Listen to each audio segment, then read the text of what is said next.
This video is going to explore the world and realm universe of the 1800s and the mid 1800s by exploring this encyclopedia from the 1850s that I found from Germany, which is just mind-blowing. But this picture in particular is from San Francisco, and John Levy always refers to it as, really having no purpose. It's just a structure. You can't really do anything. There's no inside to it.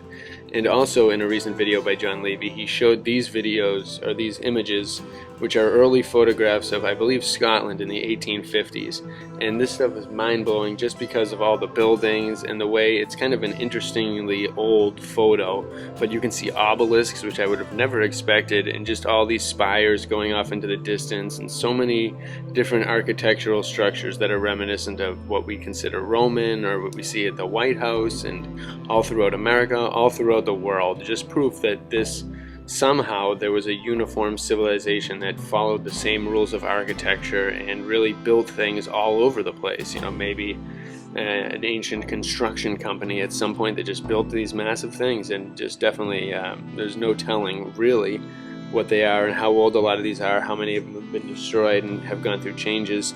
But it's very interesting in the 1850s, because just then you don't think of it as being that far back, but all these things existed. All these people were living in these different buildings. And so I came across this encyclopedia, and it just kind of blew my mind as to what would be found in an iconographic encyclopedia of science, literature, and art in 1850s Germany.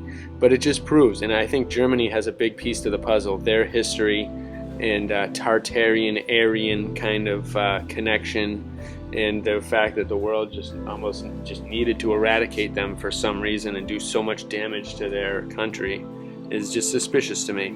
And so this ancient cultures section, this is the architecture section of the encyclopedia, and I'm just going to show you these pictures because not only are they absolutely some of the greatest art I've ever really seen, I think they're all engravings of immense detail, but they're so filled. Every page is just packed with so many different things that are really beautiful to look at and really important to learning how things work. Just like an encyclopedia you'd think from nowadays and the way they used to be in the 80s, 90s, just very informative, very descriptive, and this is all visually, so it's even more stunning in that sense.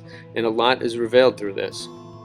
So this architecture section shows a lot of ancient structures, different underground things with huge columns, just absolutely massive things.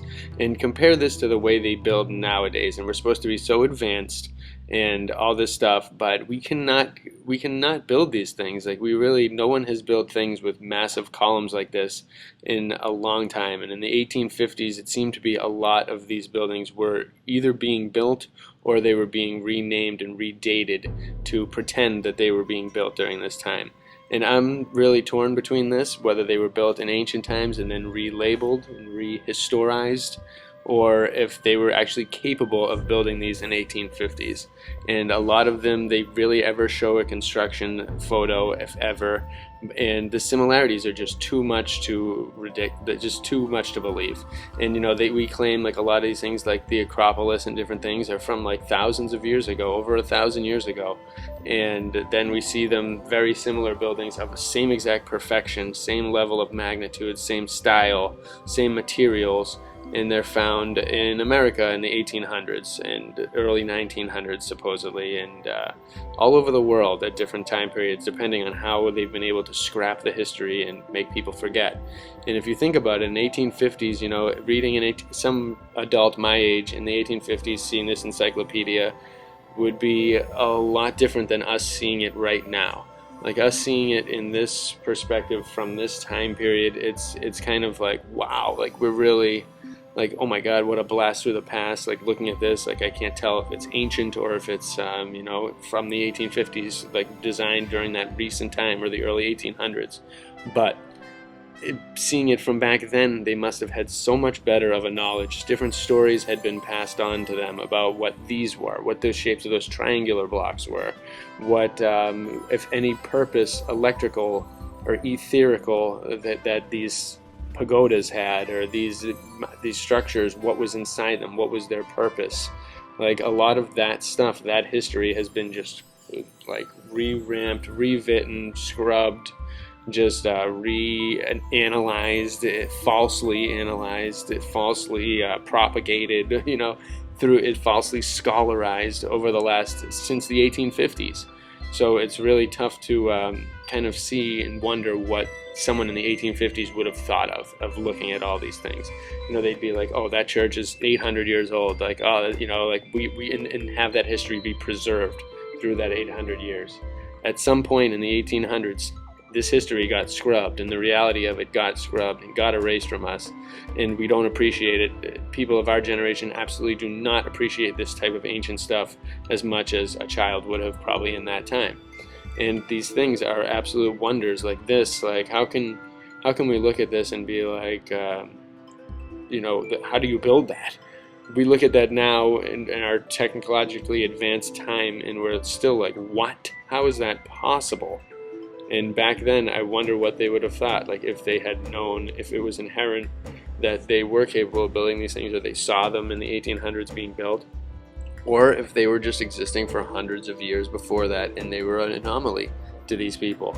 Maybe some of the stories had preserved, maybe some of the books at that time had still existed that dove into the architects of this and the builders and how much effort it took, and maybe one of those builders may have written a book at one point that like explained his process of creating this, or it's something else, or it's built by another civilization of things, and they try to say aliens built a lot of these things like the pyramids and all this nonsense, but it's just like, no, like, we're capable of it. I think the answer lies in the art, it lies in the structures, and a lot of these structures have amazingly elaborate carvings in them, and I feel that all of those need to be re-examined for the symbolism, common symbolism throughout, and different scenes that they depict. Some of the scenes could have been changed over time, but a lot of them I think are too impossible and too perfect to have changed.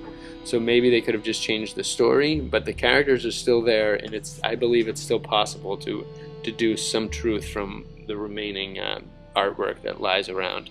But although we do need to raid the Smithsonian. But look at all these tops, the capitals of every single state house in America before the dates they were supposed to be built.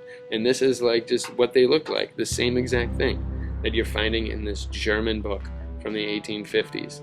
And there's no words in this, so there's no way of telling where these buildings were from. You can recognize some, but again, they're all built and the people are so small in comparison to them. Like, they take up these tiny little things. Meanwhile, the doorways are like made for people 5 times bigger. The archways are just massive. The rooms are made to can fit a lot of people.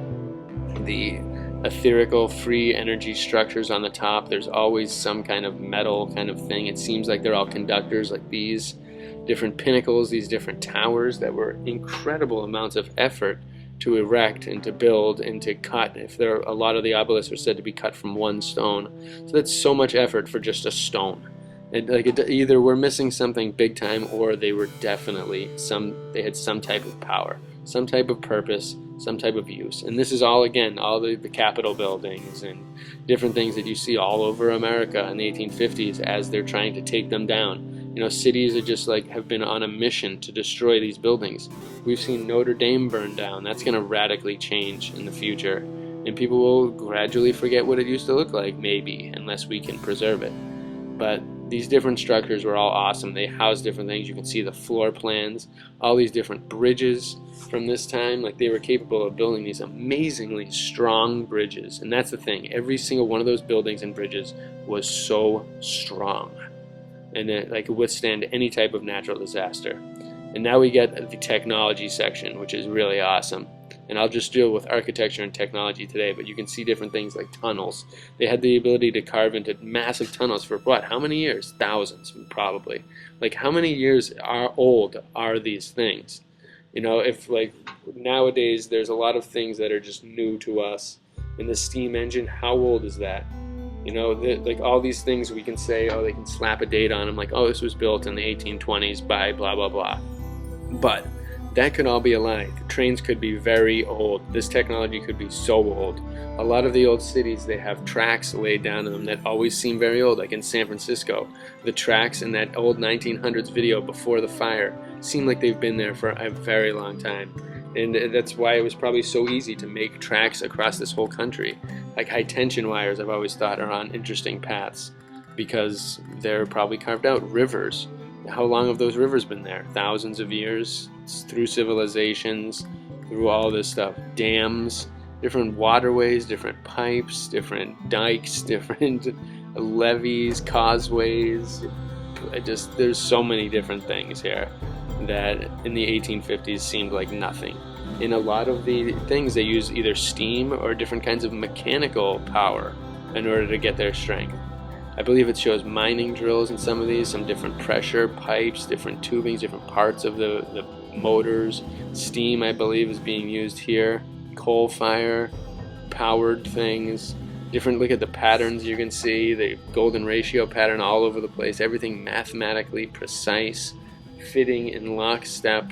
Just everything is a mechanism, like a clock, using the forces of nature to do the work for it, do the power, do all the different things. It doesn't have electricity through it. These aren't machines that are going to break down in about a week, like pretty much every product you get nowadays. They're not made from garbage plastic, toxic nonsense plastics that are just cheap, break, melt, smell, pollute, do all this stuff. These were physical machines that were strong, they were durable, and they would probably last an incredibly long time. And if they broke, they'd be easy to fix. Wouldn't be like a computer or something where once it breaks, it's done. The printing press, they were printing coins. They've been printing coins for thousands of years. So that means if they can print coins, I think they've been able to print books for thousands of years as well. And a lot of other things. You could make so many different things with that. Jewelry of all different kinds, different products, different things. Camera obscura is a natural phenomenon. I'm guaranteeing that they knew that a long time ago. All these different shafts, these mining things. So they've been digging into the past for a very long time. How many times have they come across things and then just like kind of had them be lost in time? Come across underground cities, catacombs, ruins, treasures, mine shafts, ancient crystals, jewels, and just kind of then a hole gets covered in a storm. It's gone for 10 years. Nobody knows about it ever again. It gets filled in. Nature covers it. It does that so many times. Nature is an easy way to help the forces that be rewrite history, because it just swipes over everything. And just again, so much different tech, farming tech, different everything from tools to different processes of filtering different things. I like this how they even use the animals as technology, because that's considered technology to them. They use them as a very important phase in their livestock, their agriculture, their growth, their construction, their everything. And that in combination with naturally working machines that don't seem to pollute. If anything, steam and water would produce. Like, none of these are oil-based. None of these are toxic technologies. They're just all figuring out natural ways of doing things, which I personally like a lot better. It seems like nowadays we put so much trust in these technologies and different things that we're losing our skills and our abilities. And maybe communication is even one of those things. Maybe we used to be able to telepathically communicate, or communicate in so many other ways more efficiently and more at a level of more just elaborate and descriptive and just more vivid and beautiful. Who knows? But here's some Piranesi I just wanted to add at the end, because he was a very important aspect in trying to preserve these lost artworks of these masters and to really put into question, where did these come from? Who built these? Like, they seem to be impossibly to be built by human hands, some of them, because they are so massive. And a lot of times you'll see these massive buildings at the top of a giant hill or a mountain or something, and during the time of like animals carrying stones, and these are tons of stones and things that weigh many tons, and look at how small the humans are in comparison to it. It seems very much like these were designed by other people for bigger people, and at a different time of something that we know nothing about. And I hope we figure it out. Either way, it is a true inspiration just thinking about all this stuff, seeing these artworks and these encyclopedias. And I'm going to show more chapters from this book in the next couple of videos, but they are just inspiring on all levels, so I really want to share them. It's a great reference for any artist out there, or anyone that just kind of wants to think and dive into different categories and really look at what an old encyclopedia was like from 1850s Germany. And Germany is an amazing place. I'm going to go into that too in some detail in further videos, because there's a lot of mystery there. But there's a lot of mystery everywhere underneath all of us. I hope we discover it. Bless you all. Keep imagining.